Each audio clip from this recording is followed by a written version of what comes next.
পতিত যে ফ্যাসিস্ট শেখ হাসিনা, এটার যে তার যে সমর্থনকারী শিক্ষকরা তারাও এখনো আমাদের ক্যাম্পাসে রয়ে গেছে। আমাদের ক্যাম্পাস না, শুধু আরও আপনারা গতকাল দেখতে পাবেন যে 101 শিক্ষার্থীর বিবৃতি, 1001 শিক্ষার্থীর বিবৃতি প্রকাশ হয়, যেটা শেখ হাসিনার যে ফাঁসির রায় হয় এই রায়ের বিরুদ্ধে তারা বিবৃতি দিয়েছে। তা এখন আমি মনে করি যে আমাদের এই ক্যাম্পাস সহ বাংলাদেশের যেগুলো ক্যাম্পাস আছে সব ক্যাম্পাসে এই পতিত ফ্যাসিস্ট সরকার, এই সরকারের প্রেতাত্মারা এই টিচার রূপে আছে।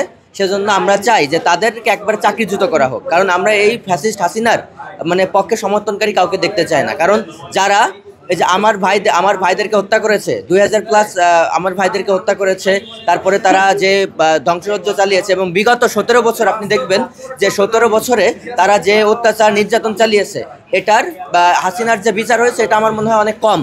ফাঁসির রায়, তাকে 1000বার ফাঁসি দিলেও তার এই যে সে অন্যায় করেছে অন্যায় শাস্তি হয় না।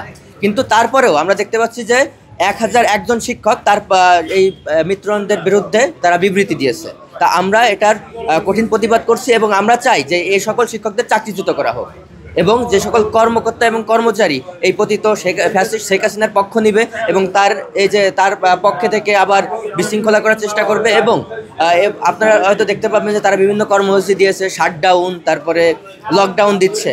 এটাও আমি মনে করি যে ওই পতিত ফ্যাসিস্ট শেখ হাসিনা যে পালিয়ে আছে ভারতে তার ইন্ধনে হচ্ছে, এবং যে বিবৃতি দিয়েছে এটাও বিবৃতিতে শেখ হাসিনার সরাসরি ইন্ধন আছে। মানে আমরা চাই যে তাদেরকে চাকরিচ্যুত করা হোক, এবং এই মানে তাদেরকে আইনের আওতায় এনে শাস্তির মুখোমুখি করা হোক। না, আমরা আশা করি যে আমাদের যে আজকে আন্দোলনে ডাক দেওয়া হয়েছে যে ভিসি অফিস ঘেরাও, এটার মাধ্যমে আমরা আজকেই সফল হব, এবং আজকেই আমরা বিশ্ববিদ্যালয় প্রশাসন আমাদের এটা নিশ্চয়তা দিবে যে তাদের চাকরিচ্যুত করা হবে এবং তাদেরকে বিচারের মুখোমুখি করা হবে।